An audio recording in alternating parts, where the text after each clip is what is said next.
Previously, when I drove the car to get the exhaust, I had to pump the clutch and the accelerator also got stuck. And when I got back, I looked under the car and saw some coolant coming from the heater, so I just tightened up the clamps. I checked over the nuts and bolts on the car to see if there was any movement, and I noticed I have a small little leak here. The rest of it looks quite good. I don't see anything else leaking and everything looks tight and in place. Now looking at the accelerator, what I have here is a Series 1 cable, but I've got a Series 2 bracket on the cam box here, so I really have to cut this back a bit to shorten it. I think that may be the problem.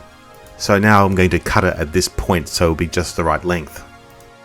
Pulling through the accelerator cable and then just cutting it here where I've measured before. And cutting the inner sheath to length as well. Now just to thread through the original top here that will just screw onto the original cable.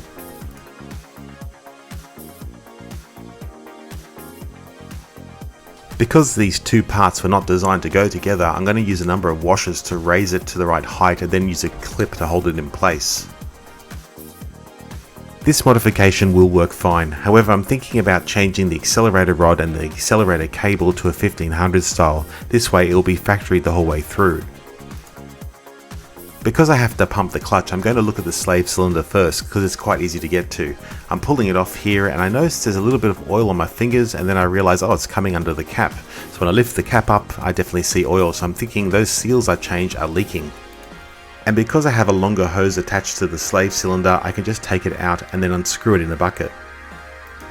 And because I have the hose so high in the air, I'm going to take the opportunity to just pump the clutch and just flush some fluid through. I'm not going to change the seals again, I'm just going to use a new slave cylinder here and then pump the clutch attached to a clear hose, and I just bled it that way rather than in the car. And now to put everything back in place. So now I'm back in the car pumping the clutch and I can't see what's going on, however I can hear something weird happening and I hear that squishy sound. So now the piston is extending over the cylinder, so it wasn't the seals after all. Something's not right in the gearbox. If I take the spring off the end and put it to its maximum, the car does work fine, however there's obviously something else wrong. I just want to point out that the bracket that holds the slave cylinder is in the correct position. I have also checked it against other cars. The slave cylinder connects to a bracket which connects to the gearbox and then pushes the rod. It only needs to move about this much, but in my case it has to go a lot further. This rod attaches to the fork, which then pushes against the clutch release bearing. I've gone through my stuff. This is 120 teeth, that's 124 teeth. Definitely 13mm and 10mm. That's definitely a 13mm, and it only fits that one, it doesn't fit this one, so that eliminates the pressure plate and eliminates the flywheel, so I definitely got those two correct then. The bearing is the same in every one of them. That only really leaves the rod. And maybe it's something to do with this being not being welded or moving around, or maybe this is out of place somehow. But that only really leaves that as an option. I can't think of what else it could be. Bolt removed. You can see it would just do nothing, it would just move freely, so it has to be in place. Possibly that's just gone too big and it's just moving back and forth with it, so there's too much slack in that hole perhaps. So the easiest solution for now is just to use an extended rod, because I need to drive the car to get a wheel alignment. The extended rod just fits and doesn't touch the gearbox. I can even put the spring back on the end. This will have to do until I get a chance to look deeper in the gearbox. I'm going to install this O2 sensor. It's not something I want to leave in the car, it's just something I want to have in the car for tuning. So I'm just unscrewing the bung here and then putting in the sensor, attaching a few cable ties to hold it in place, and then pushing the cable back through the car. I'm soldering on a SAE plug because I already have this outlet for auxiliary items in the car. It's on a protected circuit as well as relay. So now turning on the ignition to see what it does, and you know it's ready because it says the word poo. So I'm now taking all the wheels off and then checking over the brakes and making sure everything looks as normal. The wheel weights are hitting the calipers, so I'm just going to take them off for now.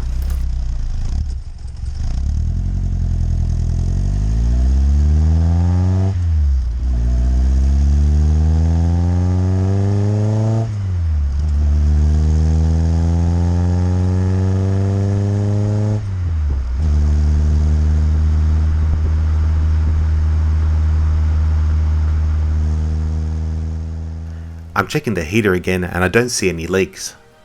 The valance at the top came with the car. I'm going to use the other one because I want the colour to match the bumpers. And just 4 bolts hold it in place. And once again with the grille, the top one came with the car and this one I have the same colour as the bumpers.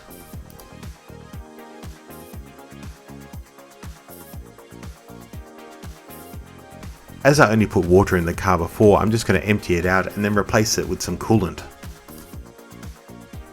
I'm using a 50-50 blend of coolant and distilled water. So I started the car to cycle the water through and you can see the pump working there. Some time has passed and now I've opened up the valve in the front boot there and the water is now flowing through the top of the radiator. You can see how much has dropped inside the tank. I'm just going to fill it up to a little bit over halfway. You can hear something a little bit squeaky there. I'm going to have to come back to that as well.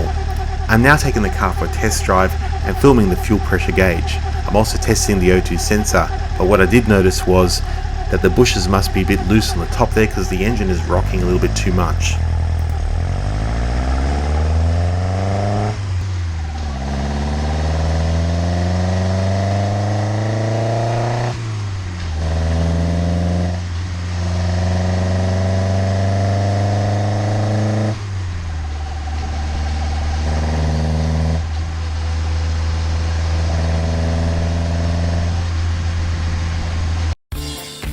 But next time, we drive close to the edge, bathe some plastic and play with plasticine.